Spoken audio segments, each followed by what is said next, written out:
안녕하세요. 저는 최근 시원하게 결혼 파혼하고 전처럼 당당히 살아가고 있는 20대 후반 여성입니다. 여자라면 인생에서 중요한 결혼을 넘기고 잘 살아가고 싶겠죠.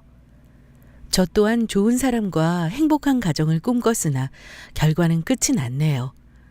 좋은 이야기는 아니지만 시궁창에 빠질 뻔한 제 인생을 구한 사연을 여러분께 소개해 드리겠습니다. 지금부터 저의 결혼 이야기를 들려드릴게요.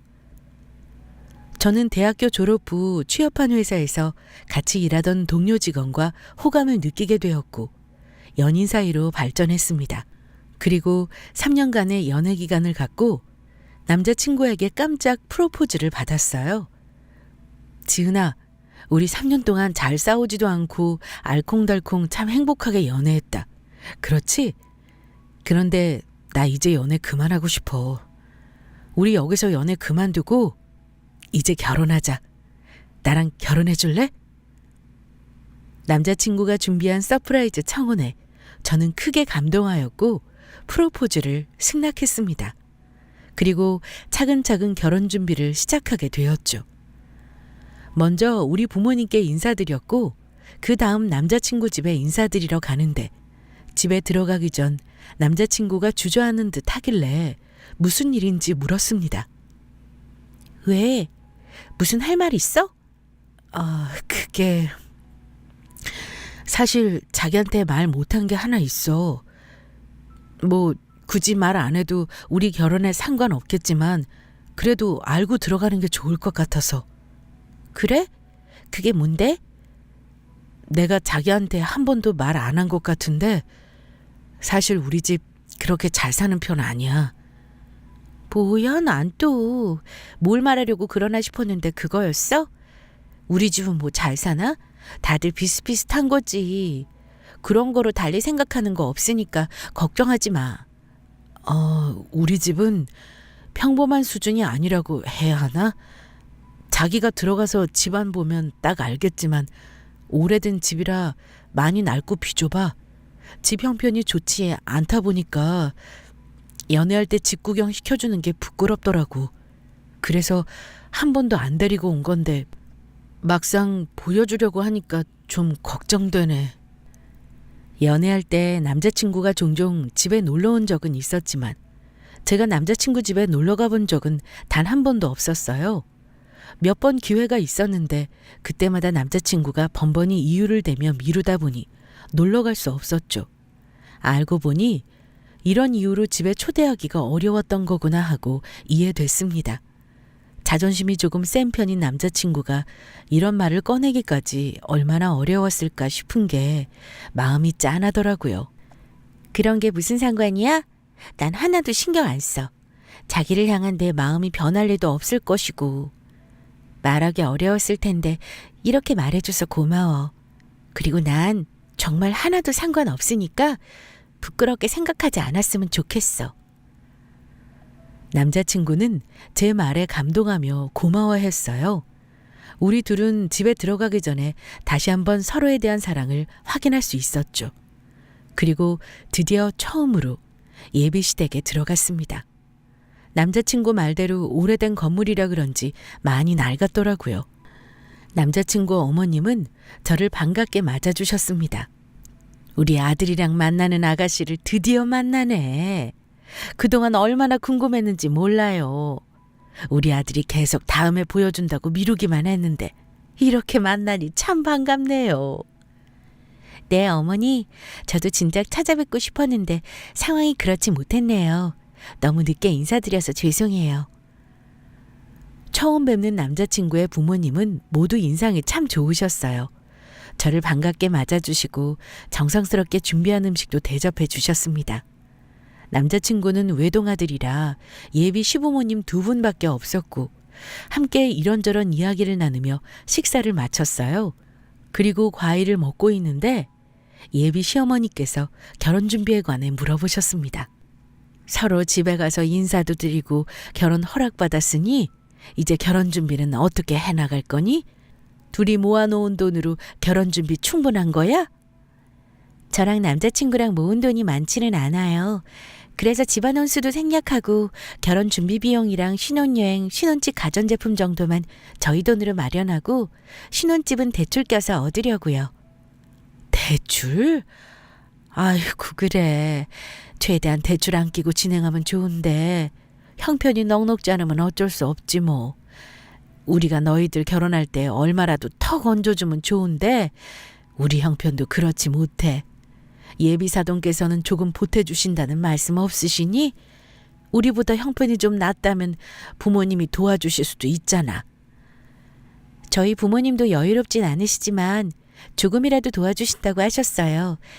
그런데 아까 말씀드렸다시피 양쪽 집안 호수 없이 진행되는 거라 도움 없이 저희 힘으로 결혼식 진행하는 게 좋을 것 같아요. 요즘 신혼부부 대상으로 대출 잘 나와서 적당한 집 마련할 수 있을 거예요. 그래 뭐 너희 생각이 그렇다면 어쩔 수 없지. 보태주는 거 없이 진행되는 마당에 우리가 뭐 더 참견하기는 그렇고 둘이 알아서 준비 잘해봐. 참, 집은 어디로 얻을 생각이니? 아직 생각해둔 곳은 없는데 얻는다면 직장이랑 가까운 곳으로 알아보려고요. 그래? 그럼 우리 동네가 딱 맞네. 우리 집에서 너희 직장까지 차 타면 금방이잖아. 아들이 어릴 때부터 살았던 곳이라 지내기에 나쁘지 않을 것이고. 참, 그러고 보니 여기 근방에 새 아파트가 하나 들어섰는데 괜찮다는 것 같더라. 거기 한번 알아보는 게 어떻니? 아, 거기 새 아파트라 괜찮긴 하지. 그런데 엄마 거기는 꽤 비쌀 텐데. 둘이 대출받아서 진행하는 거라며. 나도 어디서 들었는데 신혼부부 대출 금리도 저렴하고 괜찮다더라. 둘이 받을 수 있는 대로 최대한 땡겨받아서 맞춰봐. 둘이서 같이 대출금 갚아나가도 나중에 아파트값 무조건 오르니까 이득이지. 정 부족하면 어쩔 수 없지만 이왕이면 신혼 새 아파트에서 시작하면 좋잖니. 새 아파트면 좋기야 하죠. 우선 어느 정도 대출 가능한지 확인해 봐야 할 것 같아요. 한번 알아볼게요. 예비 시어머니는 동네에 새로 지어진 아파트를 알려주며 이곳에서 신혼생활을 시작하길 바라는 눈치였습니다. 아무래도 아들과 가까운 곳에 있으면 자주 왕래하기 편하니까 그런가 보다 싶었어요. 내심 시댁이랑 자주 마주치며 지내야 하는 거 아닌가 살짝 걱정되기도 했습니다. 모든 며느리는 같은 마음이잖아요. 아무리 시부모가 좋아도 자주 보는 걸 좋아하는 며느리는 이 세상에 단 한 명도 없을 겁니다. 저 또한 그런 마음이었어요. 대강 알아보는 척 신용만 해야겠다 생각했습니다. 본격적으로 남자친구와 결혼 준비에 들어갔고 신혼집을 계약해야 하는데 예비 시어머니가 말한 아파트를 자꾸만 이야기하더라고요. 저번에 어머님이 말씀하신 그 아파트지. 자기도 그 아파트가 마음에 드나 보네? 아무래도 신축이고 어릴 때부터 지낸 우리 동네니까 난 그 아파트가 괜찮을 것 같아. 신축 아파트인 건 아주 좋은데 우린 돈이 부족하잖아. 아무리 대출 풀로 다 땡긴다고 하더라도 가능하겠어? 내 생각에는 어려울 것 같은데? 그래도 혹시 모르잖아. 한번 알아나 보자. 남자친구는 그 아파트가 마음에 들었는지 가고 싶어하는 눈치였어요. 저는 내키지 않았지만 마땅히 거절할 명분이 없었습니다. 남자친구 말대로 매매 가격을 한번 알아보고 현실적으로 포기하게 만들어야겠다고 생각했어요. 남자친구와 함께 여러 부동산에 방문해서 알아보니 제 생각처럼 억소리나게 비쌌습니다. 거봐, 내가 뭐라 그랬어. 신축 아파트라서 장난 아닐 거라고 했지? 자기랑 나랑 아무리 대출 풀로 땡겨도 이건 무리야. 1억이 더 부족한데 이걸 어디서 구해? 그러지 말고 다른 곳 알아보자. 그래도 이왕이면 신축 아파트에서 신혼생활 시작하는 게 좋잖아. 진짜 아쉽다. 1억만 더 있으면 들어갈 수 있는데 어디 돈 구해볼 데 없을까? 돈 구할 데가 어디 있어. 그렇게 해서라도 그 아파트에 꼭 들어가고 싶어? 대출 받는 것도 빚인데 다른 사람한테까지 또 빚지고 싶지 않아. 그냥 우리 분수에 맞는 곳으로 들어가자. 자기야, 막상 돈이 부족해서 싫을 수도 있는데 나중을 생각하면 우리한테 좋은 거야. 앞으로 아파트 값이 얼마나 오를 텐데. 이 좋은 기회를 날려? 내가 아는 지인도 그 신축 아파트로 이사 갔는데 몇 달 사이에 아파트 값이 더 올랐대. 좋게 재테크라고 생각하고 조금 더 생각해보자. 남자친구는 그 신축 아파트에서 꼭 신혼생활을 시작하고 싶어 했습니다. 저는 1억이나 더 필요하고 시댁이랑 가까워서 정말 내키지 않는데 계속 이상한 고집을 피우더라고요. 이래서 결혼 준비하면서 커플들이 많이 싸우고 헤어지기까지 한다던데 저희도 잘못하면 신혼집 문제로 싸울 판이었습니다. 남자친구랑 말씨름하고 싶지 않아서 우선 알겠다고 넘겼어요. 그리고 며칠 후 집에서 부모님과 밥을 먹는데 결혼 준비에 관한 이야기가 나왔습니다. 결혼 준비는 잘 돼가니? 저번엔 신혼집 위치 고민하던데 직장 근처에 구하기로 정한 거야? 아니, 아직 남자친구라 고민 중이야. 고민할 게 뭐 있어? 좋은 곳 다른 사람이 채가기 전에 얼른 계약해야지. 나야 그러고 싶은데 남자친구랑 의견이 좀 안 맞아서 서로 더 생각해 보기로 했어. 무슨 문제 있는 거야? 혹시 돈이 부족한 거니? 엄마는 돈이 부족해서 여러 고민이 많은 건지 걱정하기 시작했어요. 굳이 신혼집에 관한 문제를 부모님께 말씀드리고 싶지 않았는데 엄마가 너무 걱정하시니까 대강 상황을 설명해 드렸습니다. 그랬더니 그 신축 아파트에 관해 잘 아시는 듯 했어요. 아, 거기. 내가 아는 사람도 그 아파트 매매로 샀다더라. 가격이 좀 있기는 한데 신축이라 공간도 잘 나왔고 편의성도 좋다던데 무엇보다 아파트 값이 단기간에 확 올랐다고 하더라고. 어느 정도 괜찮은 아파트는 값이 계속 올라가잖니? 이서방 말대로 미래를 생각하면 좋은 재테크가 될 수도 있겠구나. 엄마도 그렇게 생각해? 아, 그럼 뭐해. 재테크로 생각한들 좋을 게 뭐 있어? 1억이 부족한데. 은행에서 대출 풀러받는 것도 무리하는 수준이야. 그런데 어디서 또 1억을 구하냔 말이야? 남자친구랑 엄마 말은 나도 잘 알겠지만 어려운 현실이야. 난 무리하면서까지 그 신축 아파트에서 신혼생활 시작하고 싶지 않아. 그런 거라면 엄마하고 아빠한테 진작 말하지 그랬어. 아무리 너희들끼리 준비한다고 했지만 그래도 이런 건 편하게 털어놨어야지. 그렇게 고민하고 속상해할 필요 없이 바로 도와줄 수 있잖아. 그게 무슨 소리야? 도와주다니? 엄마는 밥을 드시다 말고 자리에서 일어나더니 안방으로 들어갔어요. 그리고 무언가 들고 나와서 제게 건넸습니다. 갑자기 웬 통장이야? 엄마가 제게 건넨 건 통장이었고 갑자기 이걸 왜 보여주나 의아해하면서 통장을 살펴봤어요. 그런데 그 통장 잔액에 몇억 원이 딱 찍혀 있는 겁니다. 이게 뭐야? 엄마가 너 임신했을 때부터 매달 조금씩 모은 돈이야.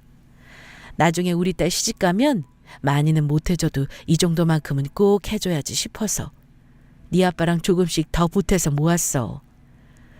저번에 네가 너희들 힘으로 결혼 준비하고 싶다고 해서 차마 주지 못하고 갖고만 있었는데 이렇게 도와줄 수 있어서 다행이네. 이 돈으로 부족한 거 해결하고 이서방이랑 신혼집 계약해.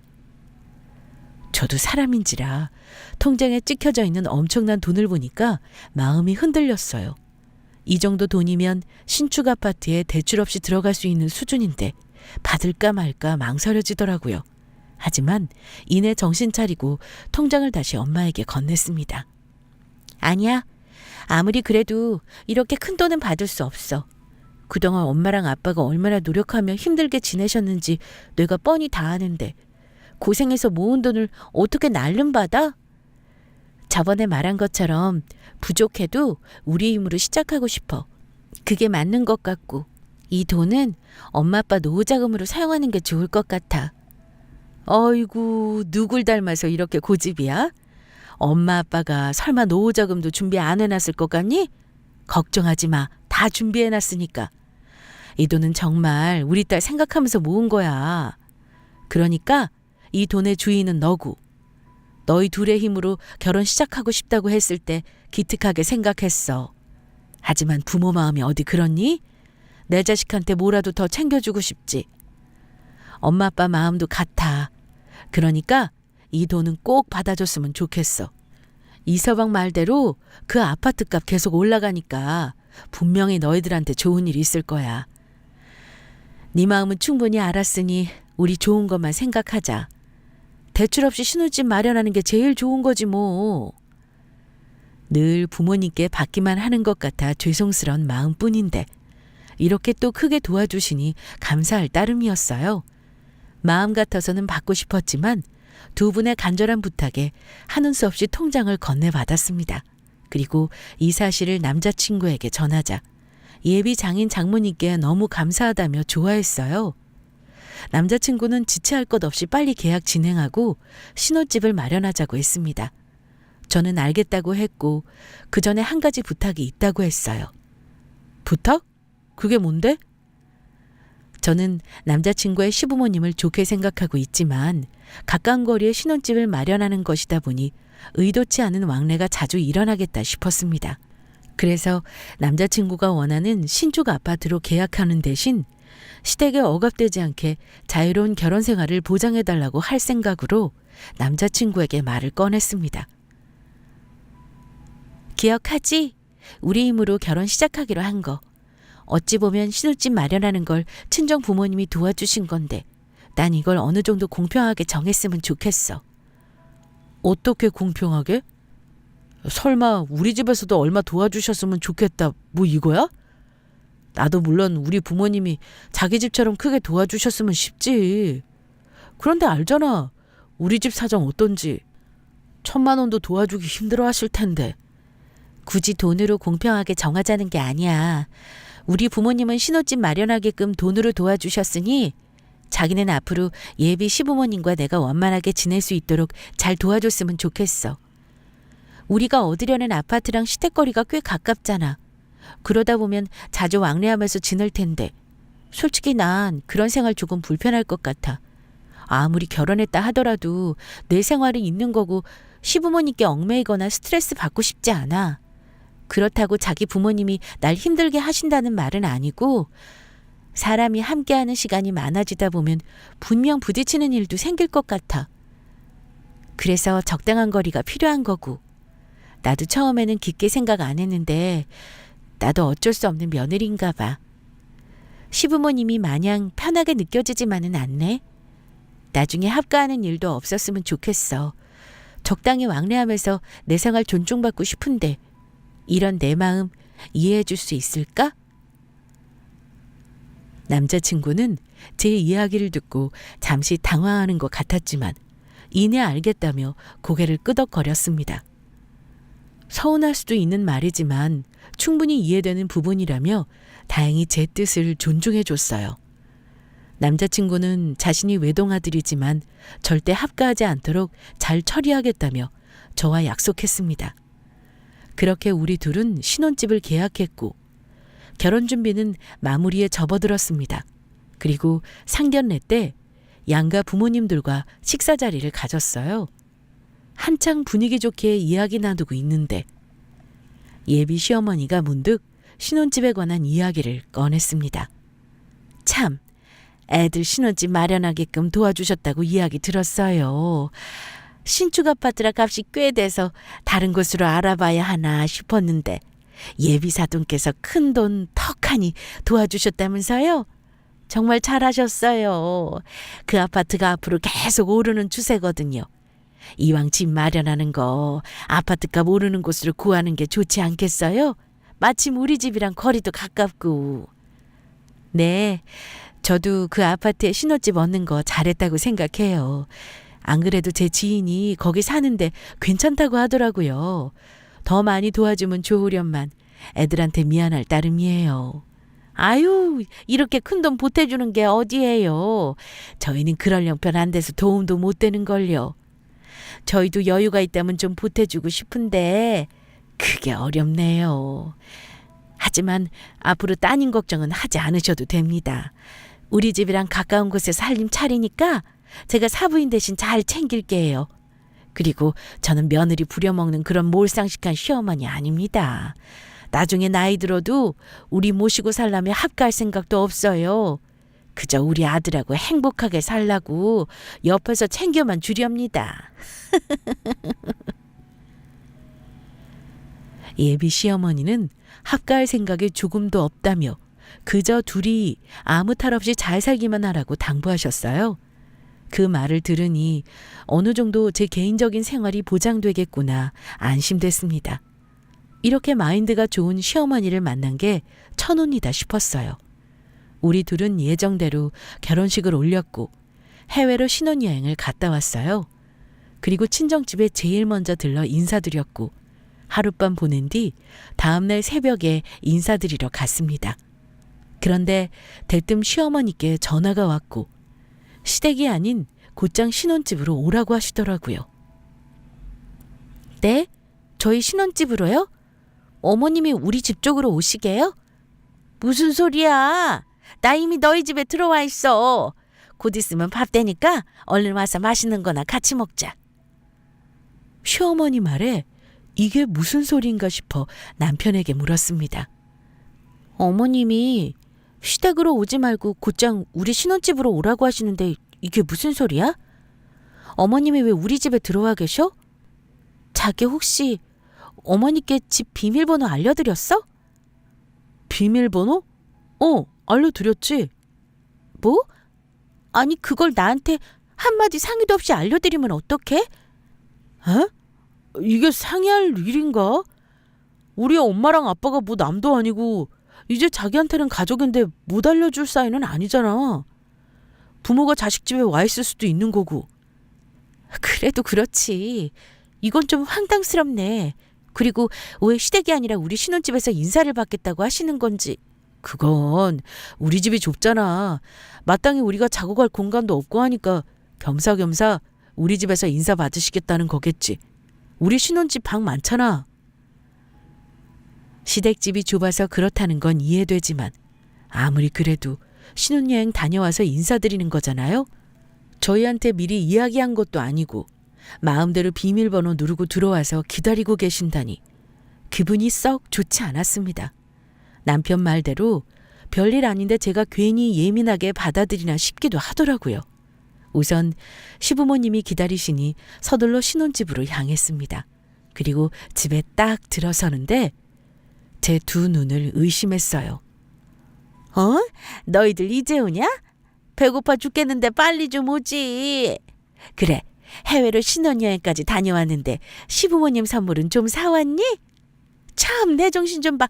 여보, 애들 왔어요. 얼른 나와 봐요. 시어머니는 리모컨으로 크게 틀어진 TV의 볼륨을 줄이며 먹고 있던 과일을 옆으로 치웠습니다. 그리고 우리 안방을 향해 크게 소리쳤고 시아버님이 막 잠에서 깬 부수수한 모습으로 나오더라고요. 주인도 없는 집에서 대체 이게 뭔가 싶었습니다. 아버님, 거기서 주무신 거예요? 네 시아버지가 어제 친구들이랑 술을 좀 많이 마셔서 졸려 죽겠다고 하지 뭐니. 그래서 너희 침대에 누워서 한숨 잤어. 참, 그나저나 아무리 신혼집이라고 해도 냉장고에 먹을 게 통 없더라. 기본적인 건 좀 채워놨어야지. 먹을 게 별로 없어서 네 시아버지랑 나랑 너희 오기만을 눈 빠지게 기다렸잖아. 시어머니 말에 부엌쪽으로 고개를 쓱 돌리니 한바탕 난리가 난 모습이 보였습니다. 뒤적뒤적 파헤친 흔적과 무언가 해먹은 자국이 보이더라고요. 남편 말대로 시댁집이 좁아서 우리 집으로 인사받으러 오신 건 좋다 이거예요. 하지만 신혼부부 침대에 마음대로 누워서 잠을 자거나 허락 없이 집을 막 헤집고 어지럽혀 놓은 건 아니지 않나요? 생각할수록 기가 차더라고요. 기분이 상해서 겨우 표정 관리했습니다. 어찌어찌 인사드리고 신혼여행에서 산 선물 드린 다음에 식사까지 마무리했어요. 그리고 시부모님 집에 가시면 이번 일에 관해 남편과 이야기를 나누려 했습니다. 그런데 아무리 기다려도 시부모님은 집에 갈 생각이 없어 보이더군요. 마지못해 제가 슬쩍 물어봤습니다. 어머니, 아버님, 시간이 꽤 늦었는데 조금 더 있다가 집에 가시려고요? 소파에 누워있던 시모는 심드렁한 표정으로 제게 말했어요. 집? 뭐 할 것도 없는데 뭐 가기도 귀찮고 이왕 온 김에 자고 가련다. 네? 여기서 주무시고 가시게요? 이불이 마땅치 않을 텐데. 이불이야 뭐 대충 아무거나 덮고 자면 되지 뭐. 남는 방도 많으니까 우리가 알아서 잘 테니 넌 신경 쓸 거 없다. 피곤할 테니 얼른 들어가서 쉬어. 참, 내일 아침은 6시에 먹는 게 좋겠어. 늦어지지 않게 시간 맞춰서 아침 준비해 놓으렴. 시모의 말을 듣고 기가 차서 입이 떡 벌어졌습니다. 뭐라 대꾸조차 못하겠더라고요. 하는 수 없이 방에 들어와서 조용히 남편에게 이 사실을 알렸습니다. 어떻게? 어머니 아버님 여기서 자고 가신대. 마땅히 이불도 없는데. 그래? 그럼 이불 있는 거 대충 찾아봐야겠네. 아, 지금 그럴 때야? 이불도 없는데 여기서 어떻게 주무신다는 거야? 그리고 내일 아침 준비 6시에 하라고 하시더라? 우리 집은 그때 아침 먹어. 엄마랑 아빠가 워낙 아침잠이 없으셔서. 그럼 나더러 꼭두 새벽부터 일어나서 아침 준비를 하라는 거야? 장봐놓은 것도 없어서 마땅히 차릴 게 없단 말이야. 에이, 뭐 있는 거로 대충 먹으면 되지. 아무튼 내가 이불 대충 찾아서 부모님 잘방에 갖다 놓을게. 자기는 얼른 씻고 우리 잘 준비하자. 아유, 아까부터 졸린 게 좀 피곤하네. 남편은 제 속을 아는지 모르는지 입을 쩍 벌려 연신 하품만 하더니 이불을 챙겨 안방을 나갔습니다. 저는 대체 이게 무슨 일인가 싶어서 기분이 정말 좋지 않았어요. 피곤해 죽겠는데 언제 일어나서 새벽 6시까지 아침을 차리냐고요. 아무리 있는 거로 대충 하라고 하지만 그게 쉽나요? 시부모님께 차려드릴 아침상인데 대충 할 수는 없는 일이죠. 하는 수 없이 꼭두 새벽부터 일찍 여는 시장에서 급히 장을 보고 아침상을 차렸습니다. 6시가 되니까 기다렸다는 듯이 시부모님과 남편이 방에서 나와 식탁 앞에 앉더라고요. 저는 삐질삐질 흐르는 땀을 닦아가며 겨우 자리에 앉았습니다. 그리고 탈 없이 식사를 이어가는데 문득 시모가 아파트 명의에 관해서 묻더라고요.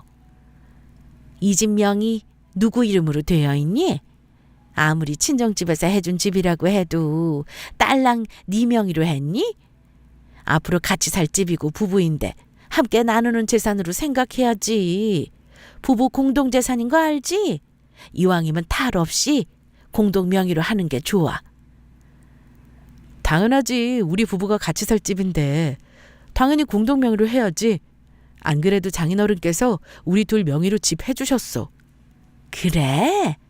아유, 그럼 이렇게 좋은 아파트가 우리 아들 집이라는 거야? 아이고, 내 새끼 성공했네. 남들은 평생 집 마련하느라 아등바등 한다는데 우리 아들은 벌써 이렇게 좋은 아파트 한 채 떡하니 갖고 있고 얼마나 부러운지 몰라. 엄마랑 아빠도 이런 집에서 살아보는 게 소원인데 우리는 죽을 때까지 우리 이름으로 집 한 채 마련 못할 것 같아.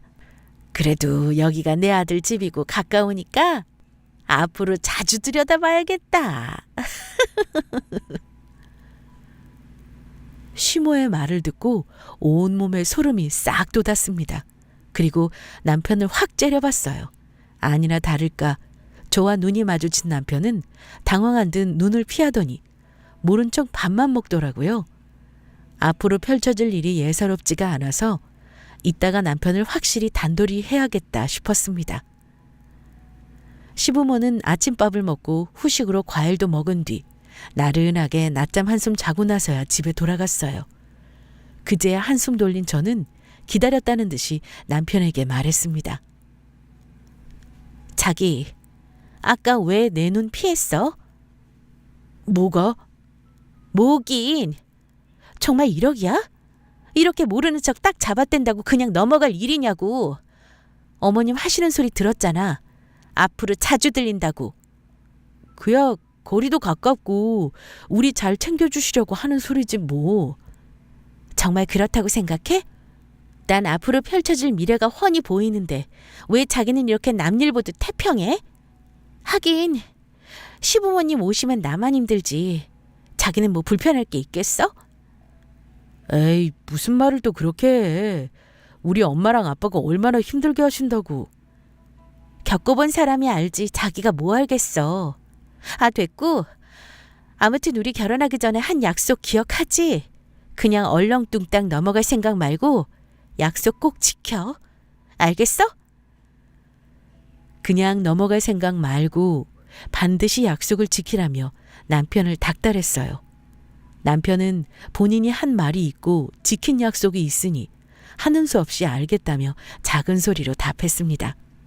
그러고 나서 다음 날 퇴근해서 집에 들어왔는데 신발장에 시부모님 신발이 떡하니 놓여 있더라고요. 이건 또 뭔가 싶어서 서둘러 들어가 보니 시부모가 소파에 앉아 웃으며 텔레비전을 보고 있었습니다. 어머님, 아버님, 이 시간에 우리 집에는 무슨 일이세요? 말씀도 없이? 내가 내 아들 집에 오는데 굳이 말하고 와야 하니? 그게... 됐고 얼른 가서 저녁이나 차려라. 네 시아버지 아까부터 배고프시다고 난리다. 참, 네 시아버지 고기 좋아하시니까 고기 반찬으로 준비하고. 네, 고기요? 오실 줄 모르고 장도 안 봤는데. 그럼 얼른 가서 장 보면 되겠네. 뭘 꾸물거려?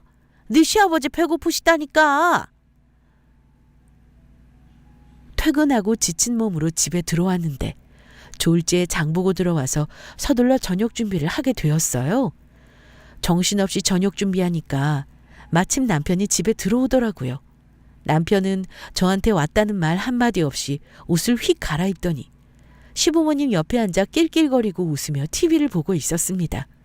그 꼴을 보는데 속이 다 부글부글 끓어오르더라고요.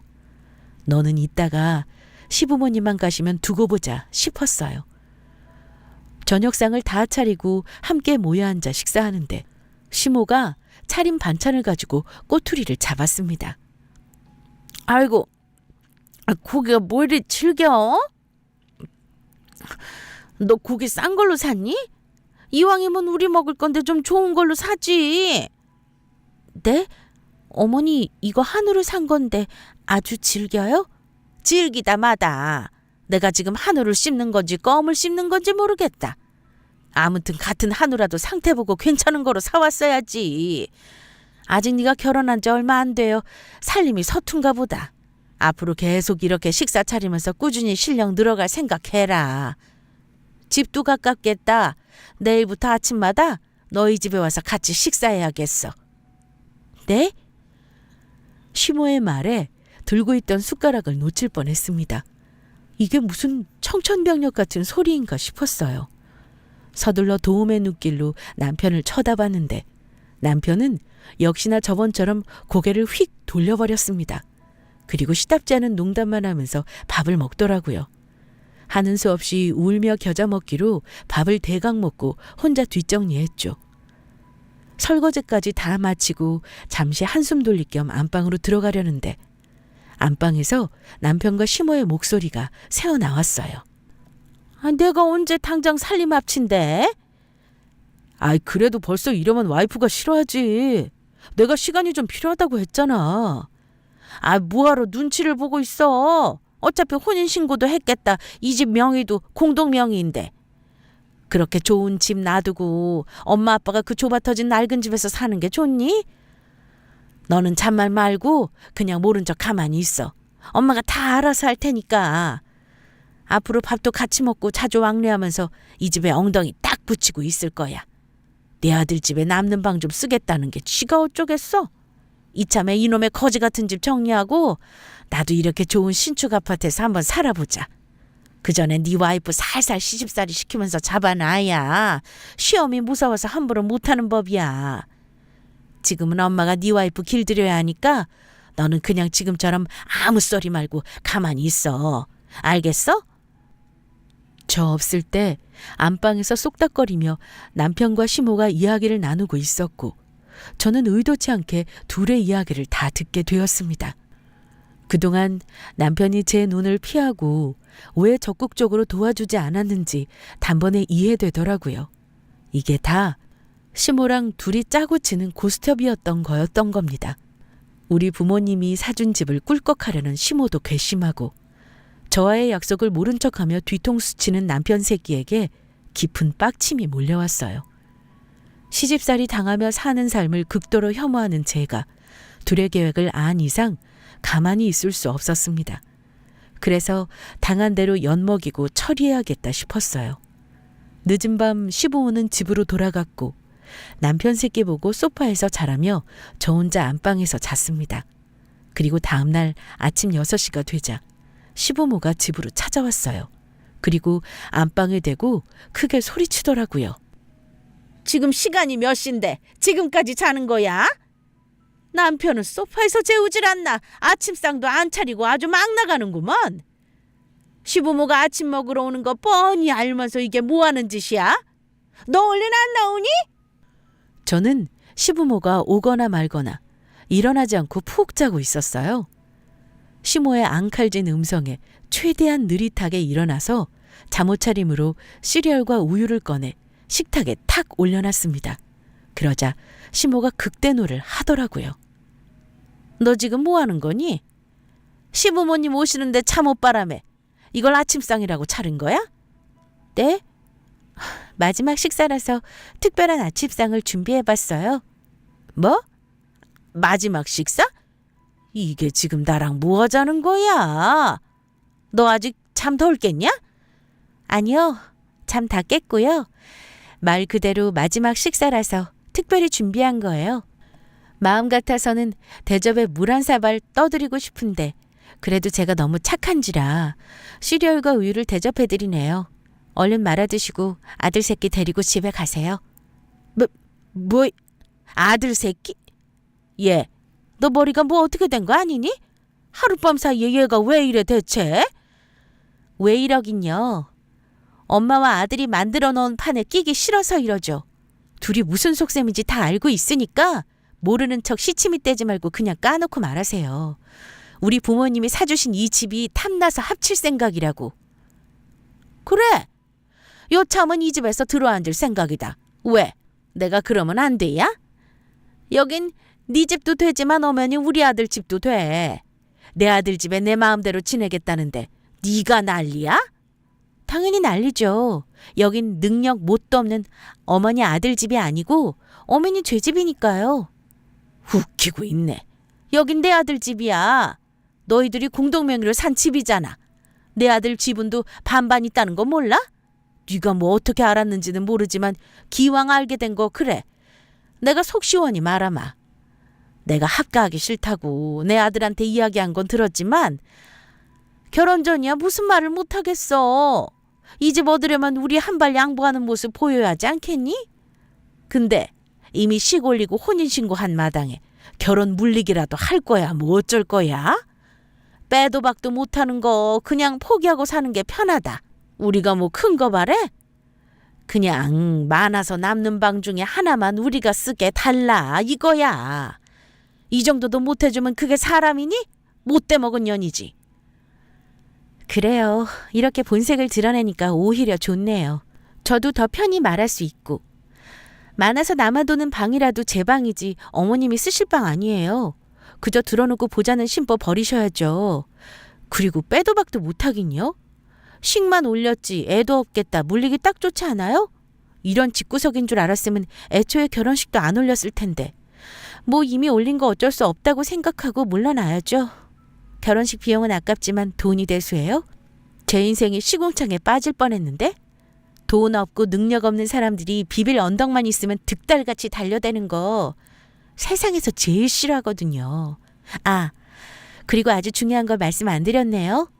어머님 아들하고 저 아직 혼인신고 안 했어요. 자기야, 그게 무슨 소리야? 혼인신고를 안 했다니 저번에 신고하고 왔다고 했잖아. 신혼여행에서 돌아온 뒤 바쁜 남편 대신 저 혼자 혼인신고하러 가기로 했는데 이상하게 갈 때마다 상황이 틀어지더라고요. 갑자기 회사 일이 생긴다든가 시모가 아침부터 쳐들어와서 피곤하게 한다든지 갈 수 없는 일이 생기면서 조금씩 미뤄졌습니다. 그리고 어느 순간 시모의 꼬락서니를 보니 좀 지켜봐야 할 것 같아서 혼인신고를 일부러 안 하고 있었죠. 남편에게는 했다고 대충 얼버무렸기 때문에 법적으로 부부가 된 줄 알았을 겁니다. 멍하니 쳐다보고 있는 시모와 남편 새끼에게 웃으며 말했어요. 법적으로 부부도 아닌 마당에 이혼이고 뭐고 필요 없고 그냥 얼른 짐 싸서 나가. 이제라도 너 같은 놈 거를 수 있어서 천만다행이지 뭐야? 남편 놈은 믿기 어려운지 눈만 껌뻑거리며 절 쳐다봤어요. 그러자 시모가 악다구니를 쓰며 소리쳤습니다. 아니야. 이 집은 우리 아들 거야. 누구 보고 나가래. 혼인신고 안 했다고 해도 우리 아들 명의잖아. 그러니까 절대 못 나가. 집 못 가진 귀신이 붙었나 왜 이래요? 언감생심 이 집 넘보지 마요. 공동명의여도 소송으로 충분히 취소할 수 있으니까. 그만한 사유는 충분하잖아요. 당신 아들과 결혼 전에 문자로 나눈 대화들이 있는데 약속을 지키지 않을 시 이혼할 거고 재산 분할 못한다고 했어요. 아들은 순순히 동의했고요. 서면으로 남긴 계약서가 아니더라도 문자로 구두계약이 맺어진 거니 증거로 충분하다고 하네요. 아, 제 친구가 잘 나가는 변호사거든요. 이미 다 알아봤으니 헛된 꿈 꾸지 말고 아들이랑 손 붙잡고 원래 살던 곳으로 돌아가요. 시모는 아니라며 절대 인정할 수 없다고 미친 듯이 악다구니를 써 제꼈고 저는 그런 시모를 무시한 채 남편 짐을 집 밖으로 하나씩 던졌습니다. 남편은 부랴부랴 자신의 짐을 챙기며 당황스러워했고요. 결국 계속 소리 지르는 시모를 내보내기 위해서 변호사 친구를 불렀고 경찰까지 대동한다고 하니 쫄아서 집으로 가버렸어요. 저는 곧바로 친구에게 남편 새끼와의 명의 취소 소송을 진행했습니다. 물론 친구의 말대로 남편은 부모님이 사주신 집에 어떤 지분도 받지 못하고 끝이 나버렸고요. 그 뒤로 뒤늦게 자신이 잘못했다며 다신 시댁과 엮이지 않게 잘 처신하겠다고 울고불고 빌었지만 저는 그런 전남친 새끼를 다 차단하며 다시 태어난 기분으로 하루하루 살고 있습니다. 하마터면 제대로 똥 밟을 뻔했어요. 여러분은 저처럼 못난 새끼 만나지 않길 바랍니다. 그럼 저의 긴 사연 들어주셔서 감사합니다.